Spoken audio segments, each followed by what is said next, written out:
Bismillahirrahmanirrahim. Assalamualaikum warahmatullahi wabarakatuh. Selamat sore, salam sejahtera bagi kita semuanya. Om Swastiastu, Namo Buddhaya, salam kebajikan. Yang saya hormati Wakil Presiden ke-10 dan ke-12 Bapak Haji Muhammad Yusuf Kalla, saya tadi belum ketemu.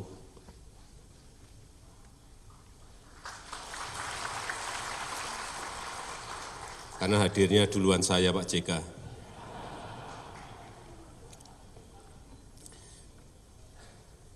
Yang saya hormati, yang mulia para dubes, para duta besar negara-negara sahabat, para menteri Kabinet Indonesia Maju, Pak Menko Perekonomian, Pak Menteri Perdagangan, Pak Menteri Kesehatan. Yang saya hormati Ketua Umum APindo Masa Bakti 2023-2028, Ibu Sinta Wijaya Kamdani, beserta seluruh jajaran pengurus yang hadir, Ketua Dewan Pertimbangan, beserta jajaran, Ketua Dewan Pakar, beserta jajaran, Ketua Kadin, Ketua HIPMI yang juga hadir,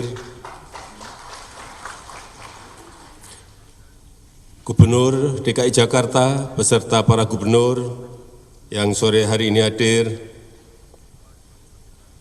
yang saya hormati Ketua Serikat Pekerja dan Serikat Buruh, para pengurus APindo dari 32 provinsi, hadirin dan undangan yang berbahagia. Pertama-tama saya ingin menyampaikan selamat atas pengukuhan Ketua Umum dan seluruh jajaran pengurus APindo Masa Bakti 2023-2028. Dan saya dengar Ibu Sinta, Bu Ketum adalah perempuan pertama yang memimpin APindo.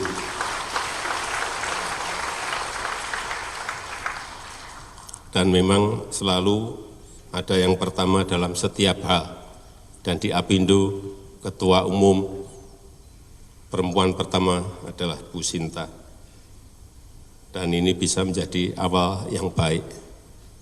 Karena saya dengar tadi, saya senang yang disampaikan Bu Sinta tadi. Yang pertama urusan stunting.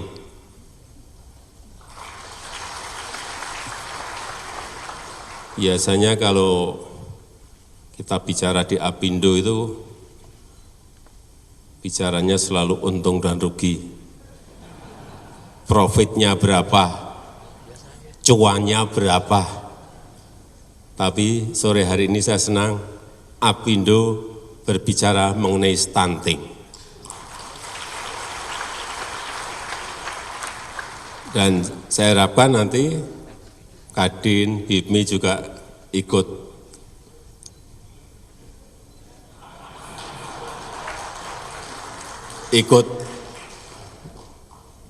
berbicara dalam penanganan stunting, karena memang di 2015 angka kita memang sangat tinggi sekali. Saat itu 37% anak-anak kita pada posisi mengalami stunting, 37%. Akhir tahun 2022 yang lalu sudah turun menjadi 22%. Target kita nanti di 2024 sudah menjadi 14%. Tapi itu saya lihat di lapangan bukan hal yang mudah. Tapi saya yakin kesulitan dan ketidakmudahan itu akan bisa, targetnya bisa kita raih apabila ada partisipasi dari para pengusaha.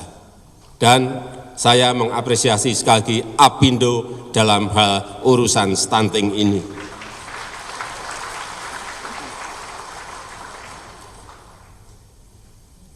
tadi disampaikan Bu Sinta ada 1.000 pengusaha, misalnya ini satu pengusaha menjadi anak angkat dari 2.000 balita kita. Kalau yang gede-gede hanya ngurus 2.000 kecil banget. Apa sih yang harus diberikan?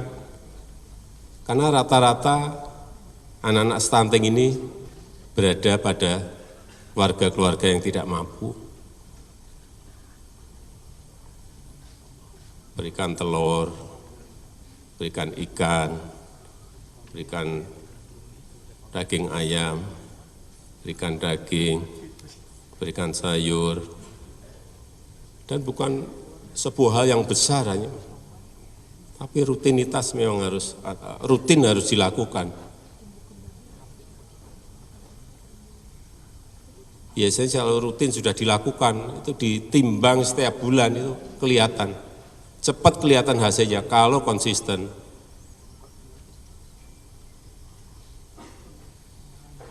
Karena sekali lagi, seperti tadi disampaikan Bu Ketua Apindo, bahwa problem besar yang membebani bonus demografi kita nanti ke depannya bisa karena stunting ini. Saya tadi sebetulnya mau berbicara masalah bonus demografi, tapi sudah disampaikan, diuraikan oleh Bu Sinta, nggak jadi. Lebih detail Bu Sinta mengenai bonus demografi. Jadi, sore hari ini saya akan berbicara sekali lagi, ini saya ulang-ulang mengenai hilirisasi. Karena menurut saya ada dua hal penting yang menyebabkan kita bisa melompat menjadi negara maju. Yang pertama, pengembangan SDM karena bonus demografi yang bisa sukses kita lakukan. Sekarang ini belum. Kalau itu bisa kita lakukan, kemudian hilirisasi ini berhasil untuk semua mineral, perkebunan, pertanian, perikanan, semuanya bisa dihilirisasi. Kalau hitungannya World Bank, McKinsey, IMF, OECD, itu di 2040 sampai 2045, saya yakin ini bisa agak maju. Oleh sebab itu,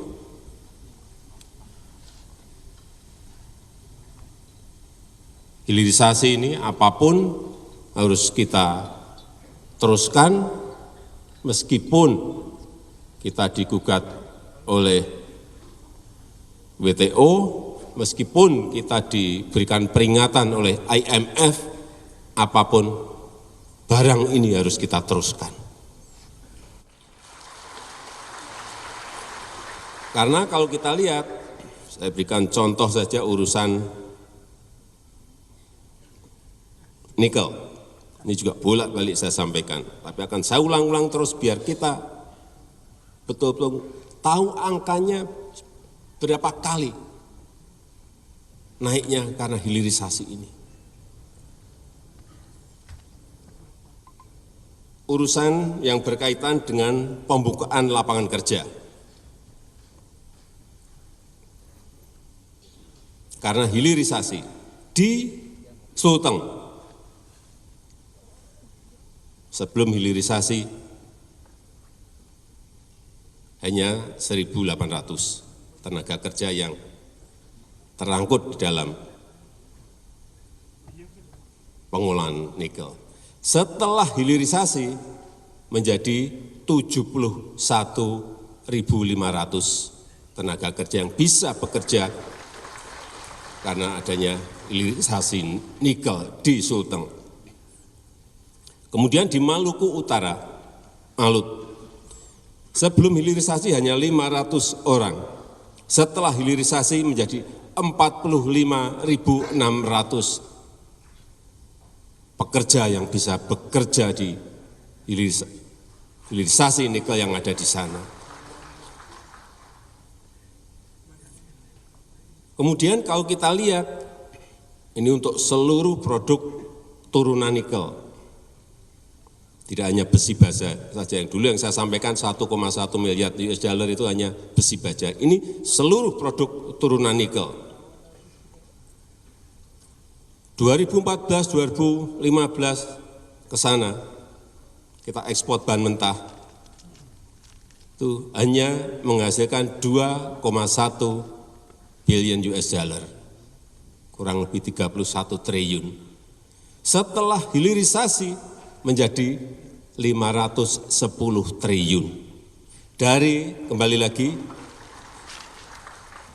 dari 2,1 billion US dollar melompat menjadi 33,8 billion US dollar.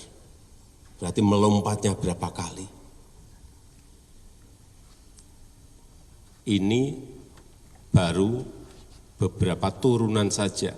Kalau nanti turunannya bisa berkembang ke turunan-turunan yang lain, derivatif yang lainnya, Bapak, Ibu, dan saudara-saudara sekalian bisa membayangkan berapa angka yang akan muncul. Dan ini baru nikel.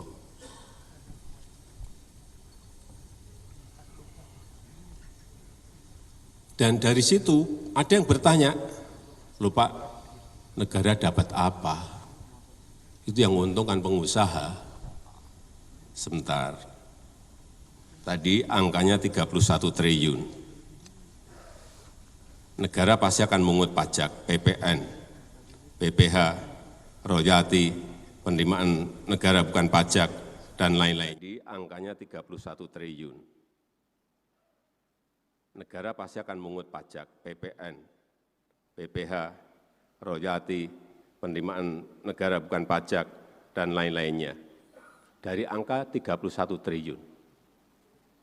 Kemudian melompat menjadi 510 triliun, juga dipungut PPN, PPH, royalti, penerimaan negara bukan pajak. Gede mana negara akan dapat?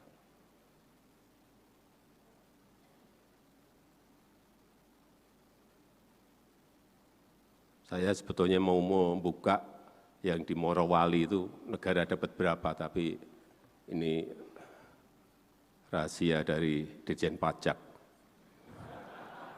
Tapi besar sekali, saya kaget juga dapat angkanya. Besar sekali. Ini sekali lagi baru urusan nikel.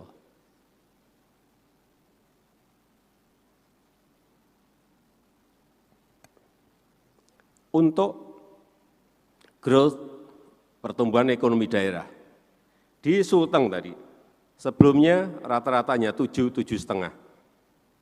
Begitu ada hilirisasi menjadi 15% pertumbuhan ekonominya di sana.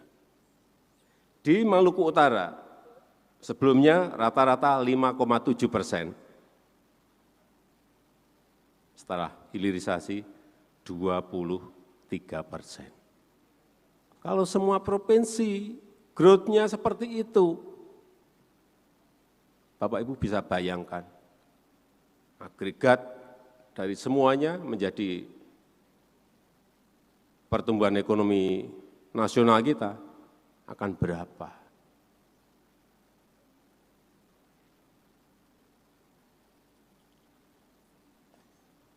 Dan jangan sampai ada terus yang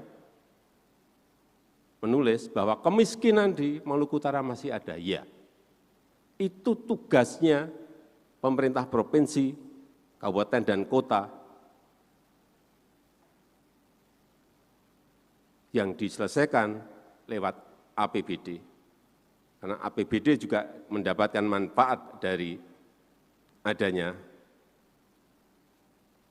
perusahaan-perusahaan yang ada di sana. Atau saya selalu menyampaikan kepada pemerintah daerah untuk meminta kepada perusahaan-perusahaan itu, misalnya cateringnya biar dikerjakan oleh pengusaha UMKM di daerah. Suplai sayurnya, suplai telurnya, suplai dagingnya, semuanya diberikan kepada pengusaha-pengusaha kecil yang ada di daerah. Ini akan menumbuhkan ekonomi di daerah di mana ada hilirisasi itu. Oleh sebab itu, kita tidak hanya berhenti di nikel. Kita akan terus ke tembaga, terus ke boksit, terus ke timah, dan nilai tambah itu akan semakin besar dari program hilirisasi ini. Dan tidak hanya berhenti di mineral saja, tetapi juga perkebunan dan kelautan. Yang ini berdasarkan hitung-hitungan kami, ini akan mengangkut UMKM, petani, nelayan. Kalau mereka diberikan akses akan menghasilkan produk-produk yang bernilai tambah. Melalui rumah produksi bersama. Memang ini harus ada yang mengkonsolidasikan. Jadi sekali lagi tidak hanya jualan terus-menerus, jualan mentan saja. Perbankan sudah saya sampaikan, akses pembiayaan berikan kepada mereka. Kemudian rakyat biasanya itu kalau berproduksi ragu itu, kepastian off-taker-nya itu siapa, itu juga harus dipastikan. Yang ketiga, kalau ada transfer teknologinya, meskipun teknologi yang awal, yang sederhana, tapi mereka harus diberikan. Karena kalau kita lihat, saya berikan contoh kelapa saja, kelapa. Indonesia ini penghasil terbesar kelapa di dunia. Petani ada 4,1 juta KK yang menjadi petani kelapa.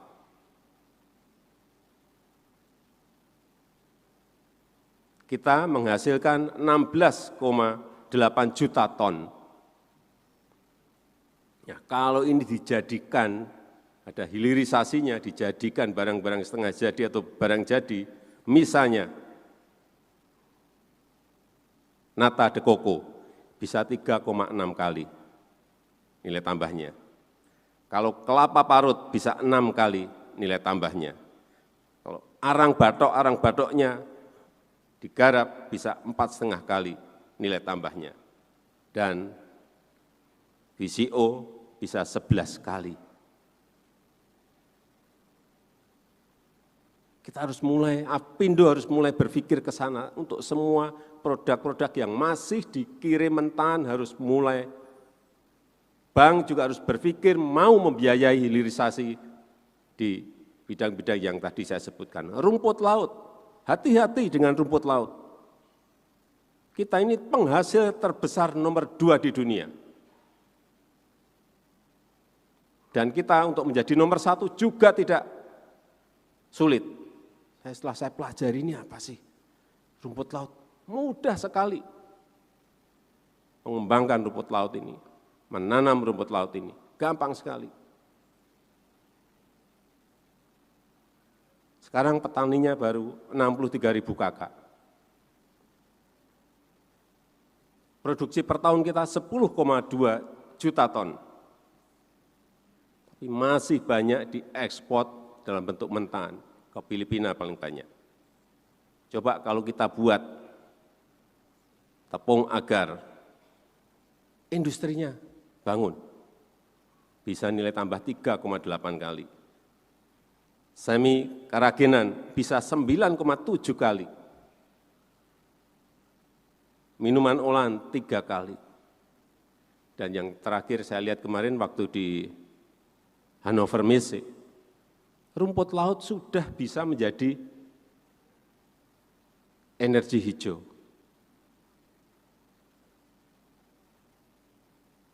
Bisa menjadi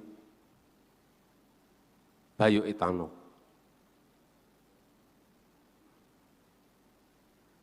Padahal baru dikerjakan dengan skop yang sangat terbatas, itu sudah nomor 2 di dunia. Kalau kita besar-besaran di sini, Bapak Ibu bisa bayangkan. Gampang sekali karena memang pesisir kita adalah terpanjang di dunia.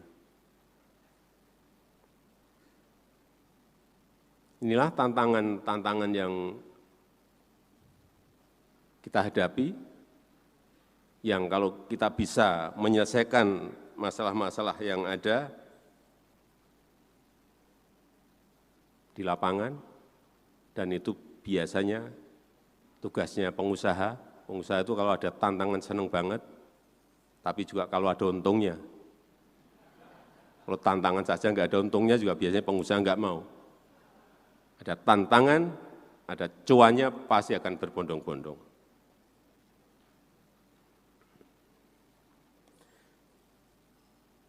Saya rasa itu yang ingin saya sampaikan dalam kesempatan yang baik ini.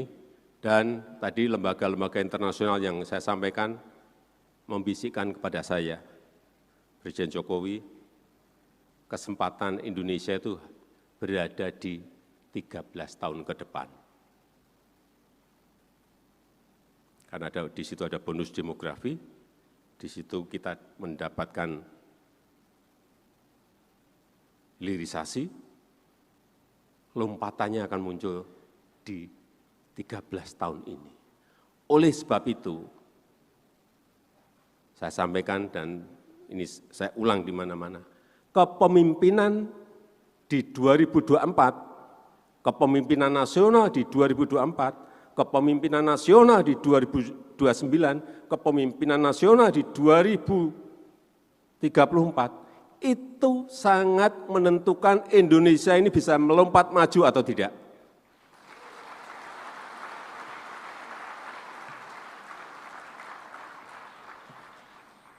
Jadi hati-hati memilih pemimpin kita. Siapa? Saya harus ngomong sore hari ini, siapa yang kita pilih? Kedaulatan ada di tangan rakyat. Terima kasih. Wassalamualaikum warahmatullahi wabarakatuh.